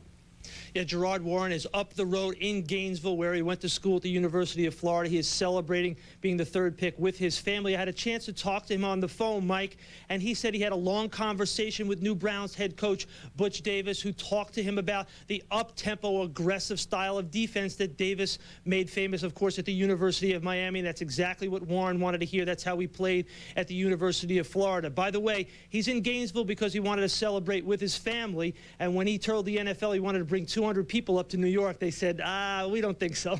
We've seen big families, but that stage isn't quite that big. Interesting, Warren and the Florida defense was beaten up by Miami's offense in their bowl game. Let's go back to Chris Berman now in New York. All right, Mike, gang, thank you very much. The Green Bay Packers on the clock. And this is the trade that they got, or this is a spot that they moved into when they traded Matt Hasselbeck in the offseason, the backup quarterback to Brett Favre, one of many backup quarterbacks that the Packers have had, like Mark Brunell, like Ty Detmer, like Hasselbeck, like Aaron Brooks, who's going to New Orleans. Well, you're not going to play with Brett Favre, but they're pretty good guys moving along. And now here are the Packers, and maybe a surprise. Maybe a pass rusher. Maybe someone like a Jamal Reynolds. Who knows? Just like that? With the 10th choice in the 2001 draft, the Green Bay Packers select Jamal Reynolds, defensive end from Florida State. Well, even though, and Mort, you know this, you talked about it, we talked about it, Ron Wolf has said in this going into his last draft, I wish at some point I'd gotten Brett Favre a big-time receiver. Look, they all of a sudden cannot move on the defensive line. Those days that they got in a Super Bowl with a big line are gone, even though a slim Gilbert Brown has returned to the pack. He's got on the rush the passer. He is, the Packers are in a division that you got to get to the quarterback. The Dante Culpepper, we know the Bears throw the football, so I think that's a lot behind We're talking about getting after the quarterback. You go back to '99. He sacked Joe Hamilton twice, had 3 tackles for loss against Miami. And guess what? He sacked Michael Vick 3 times in that championship game. Now, this past season, 10 sacks the first 5 games. Then he had that slight knee sprain. Only had 2 sacks the rest of the way. One thing Jamal Reynolds can do, when he's 100%, he is a pure outside pass rusher. Runs in the 4.55 to 4.6 range. His weight's up to 268. And I'm impressed. When I see a guy sacking Joe Hamilton, as elusive as Joe is, and Michael Vick, who's the best athlete ever to play the position, guys, that's a kid who can get after the quarterback. Question is holding up against the run at the National Football League level. Well, they have Bonnie Holiday with a huge first year, but not quite the same. They definitely need help up there. And he sacks Joe Hamilton, Frank, and Reynolds. That's pretty good. Ron Wolf hanging him up, or he says he will well, he's certainly leaving Green Bay in June. Always on the move. Made the move here, which was the Hasselbeck trade, but a lot of the moves pay off the following way. Vonnie Holiday a few years ago, and maybe having some other big guys on the line like Reynolds will get Holiday back to the form that we saw his rookie year. You know what it reminds me of, guys? Tony Brackens. Coming out of Texas, you know, not the ideal size, but remember, Reynolds has his weight up to about 268. So this is a guy that I think, when you look at what Brackens has done, I see that same pass rush ability in Jamal Reynolds. And again, I think when you look at it, Green Bay's got to feel like our receivers need some help, but it's an area we haven't seen. We've seen Robinson go, we've seen Terrell go.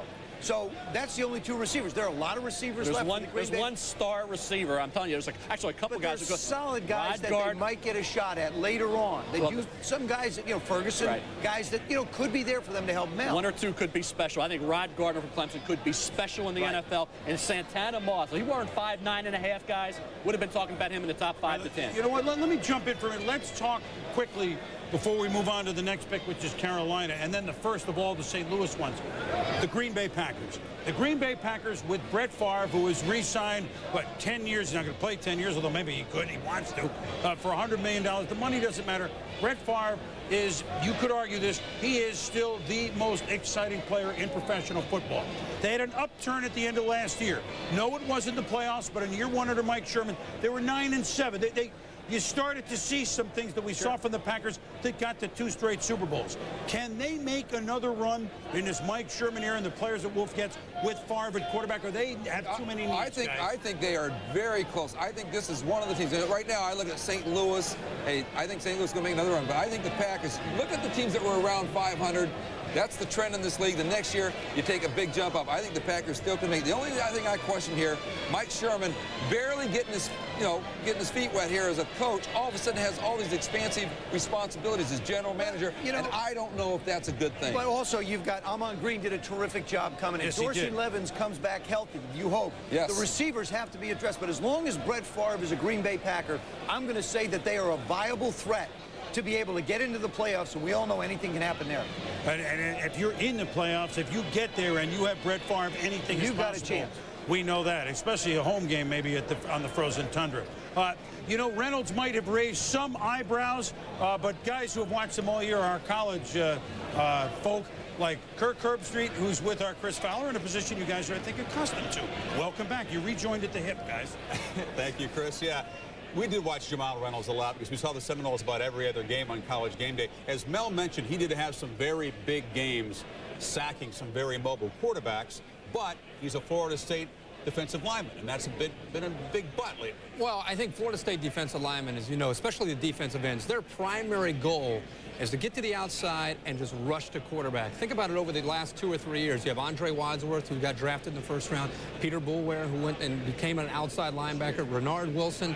The thing about these guys at the next level, they don't have the success at the next level up to this point that you see at college. So I think the big question with Jamal will be, can he get in there at the next level and showcase his abilities and be able to pressure the quarterback, also being responsible for being able to come down on run support as well. Up to this point, they have not been able to do that. There was a guy in college who handled Reynolds pretty well. That's Kenyatta Walker, the offensive tackle of Florida. He's the only guy waiting back there in the green room. You say, wait a minute, I dominated Reynolds. I'm still sitting back here. He's already been picked, so he's perhaps up very soon, guys.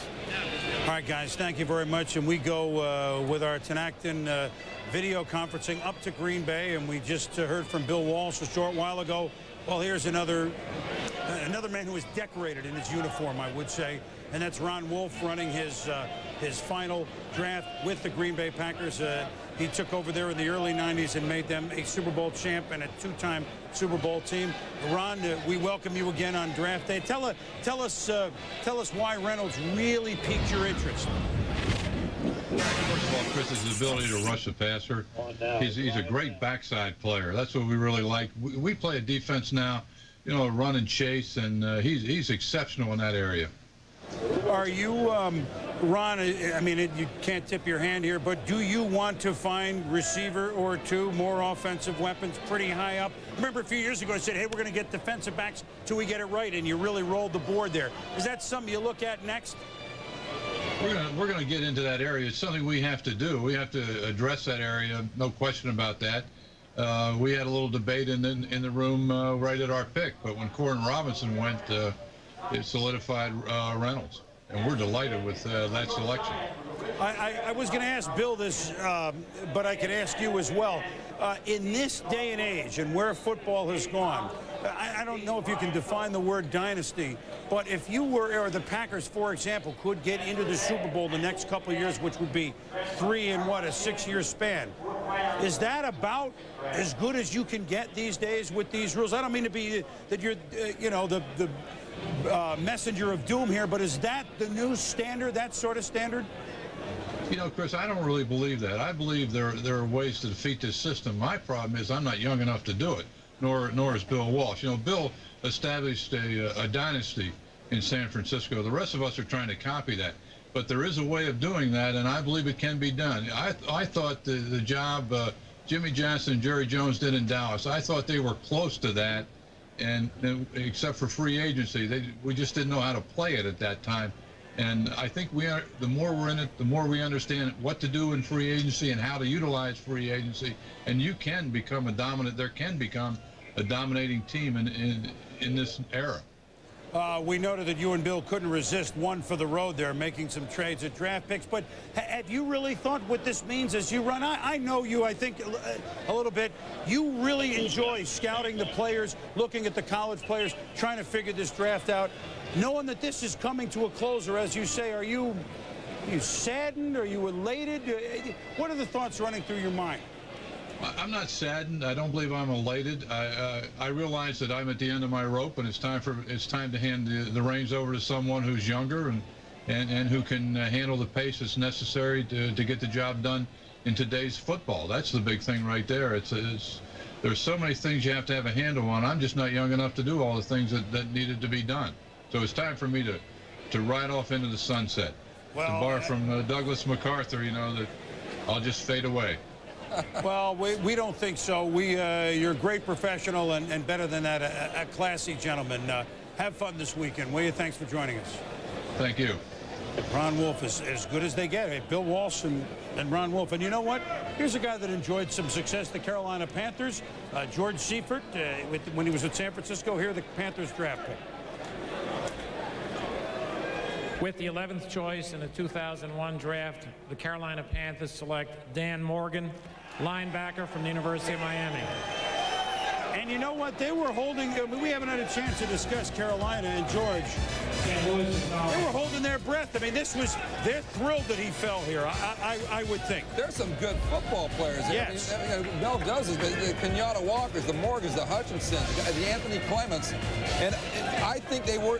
Go ahead, Mel, take this and tell them about this guy. I'll tell you what, Chris, you look at Dan Morgan in the eyes of a middle linebacker. What you have to remember is he played 3 years at outside linebacker. He was 212 pounds back as a freshman, then moved up to 225, then to about 238. Now he's 250, and Dan Morgan says he's faster than he's ever been. Here's that big interception at the goal line. You talk about the eyes and the vision. You see it here in number 40, or reading the quarterback. Good hands for the INT, and a kid who is a real warrior. And I think with the Carolina Panthers, Lester Towns came in as a late-round pick, did a heck of a job for it in the middle. And you can't forget the fact that Morgan was an outstanding outside linebacker before he moved to middle at a necessity when Nate Webster moved on to the NFL. And he runs in a style like Zach Thomas in Miami. Everybody talks about, well, he's a little stiff in the hips. I'm not sure about that. Zach Thomas, when you look at him run, he's like a little, no offense, Zach, like a little penguin moving back and forth. You see the same type of movements in Dan Morgan, but yet he goes sideline to sideline with a lot of speed. He's 6'2", 250 guy. Spielman-type heart? I mean, isn't this a Chris Spielman? I mean, this is a football player here, right? No question. I mean, you can play him. You can play him anywhere. Let's bring in Sal Paolantonio, who's in Tampa. But Sal, you have some insight on how Carolina, and they were holding their breath, no question about it. They're elated right now. George Seifert, a defensive guy. Let's not forget. Sal? He is a defensive guy, and of course, you get the Bednarik Award winner. You're very, very happy. But as Mel mentioned, Dan Morgan played outside linebacker for his first 3 years in college. And don't forget, the Panthers cut Lee Woodall, formerly of the 49ers, in a salary cap move. And what I'm hearing in Carolina is that Dan Morgan will play outside linebacker, Chris, not the inside Mike position. Well, that's interesting, Sal, because inside Mike is somewhere good. Can he play either place, guys? He can do it. He proved it for 3 years. And as I said, when I talked to Dan Morgan, he said, hey, I was 212, then I was 230, now I'm 250. And he claims that he would like to be maybe 255. He's 6'2", and he's a great athlete with tremendous speed. And Joe, he says he's faster than he's ever been. He's handled that outside linebacker spot for 3 years. He's experienced. I think people in general, when you look at a 4-3 style of defense, everybody says there's one inside linebacker, two outside linebackers. That's really not the way it is. One of those outside linebackers so often winds up playing inside the end, and so you really wind up with two inside linebackers, one outside linebacker to be able to roam. So I think he can fit into that system very well. And by the Panthers addressing their offensive line this offseason, they hired Paul Boudreau, and then they go ahead and sign 3 free agents, Jeff Mitchell, Stussy, and what you Kevin have, Donnelly. Yeah, and Kevin Donnelly. It allows them to pass on Kenyatta Walker.